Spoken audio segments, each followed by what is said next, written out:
Assalamualaikum warahmatullahi wabarakatuh. Kepada yang terhormat Ibu Pupu selaku dosen pengampu mata kuliah patofisiologi dan teman-teman yang berbahagia. Perkenalkan, nama saya Ulfi Hurin dari kelompok 3 sebagai moderator dan berikut ini anggota kelompok saya.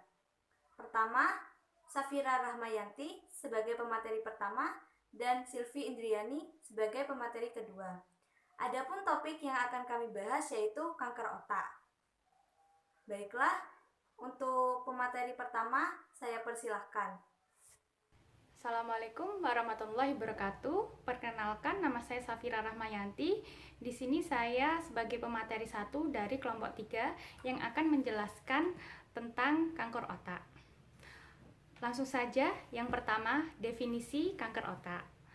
Kanker otak secara umum didefinisikan sebagai suatu penyakit pertumbuhan sel karena di dalam organ tubuh timbul dan berkembang biak sel-sel baru yang tumbuh abnormal, cepat, dan tidak terkendali. Kanker otak merupakan penyakit di mana sel-sel otak tumbuh atau berkembang secara tidak normal.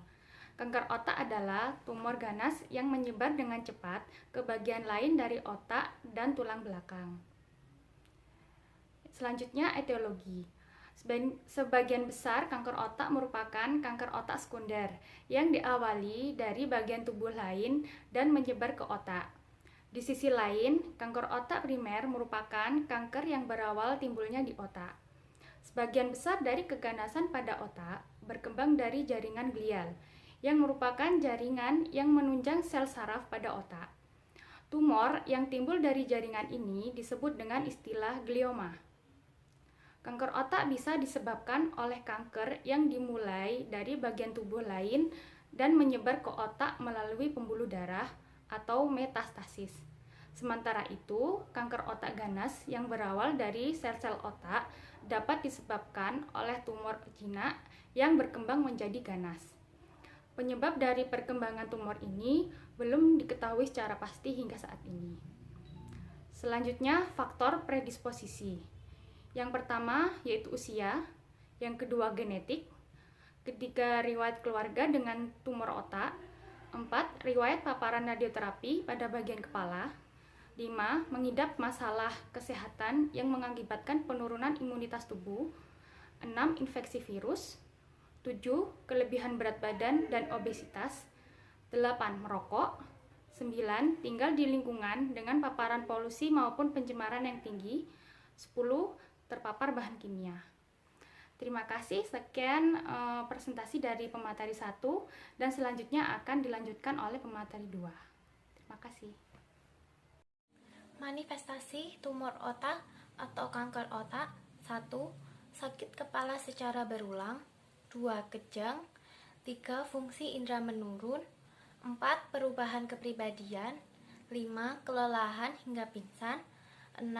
Mengalami kelumpuhan pada satu sisi tubuh.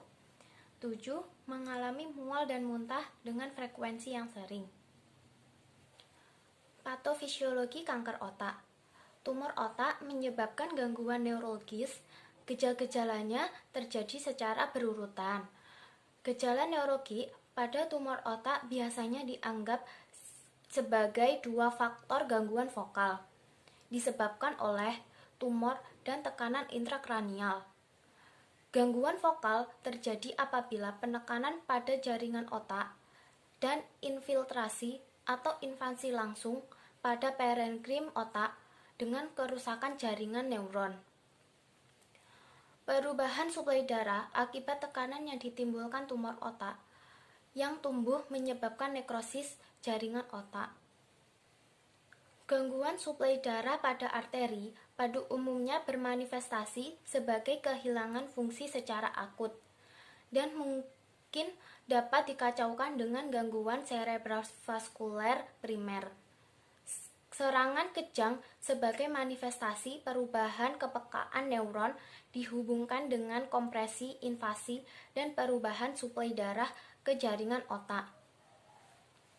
Tumor otak ganas atau kanker otak menimbulkan odema dalam jaringan otak.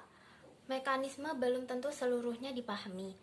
namun diduga disebabkan selisih osmotik yang menyebabkan perdarahan, obstruksi vena, dan odema yang disebabkan kerusakan sawar dalam otak.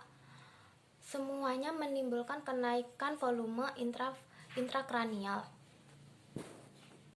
Pathway kanker otak atau tumor otak adalah pertumbuhan sel abnormal pada jaringan otak yang disebabkan oleh usia, genetik, riwayat keluarga dengan tumor otak, riwayat paparan radioterapi pada bagian kepala, mengidap masalah kesehatan yang mengakibatkan penurunan imunitas tubuh, infeksi virus, kelebihan berat badan atau obesitas, merokok, tinggal di lingkungan dengan paparan polusi maupun pencemaran yang tinggi, dan terpapar bahan kimia.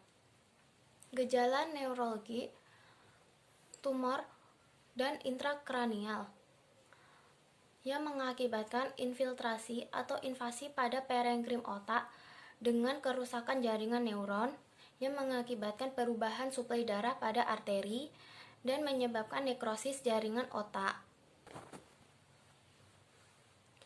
Yang mengakibatkan gangguan fungsi secara akut atau gangguan cerebrovaskuler primer. Kedua, massa atau volume otak yang mengakibatkan obstruksi vena kemudian menjadi odema. Manifestasi klinis: sakit kepala, kejang, fungsi indera menurun, perubahan kepribadian, kelelahan, mengalami kelumpuhan pada satu sisi tubuh, mual, dan muntah dengan frekuensi yang sering. Sekian dari presentasi kelompok kami. Mohon maaf apabila ada kesalahan. Wassalamualaikum warahmatullahi wabarakatuh.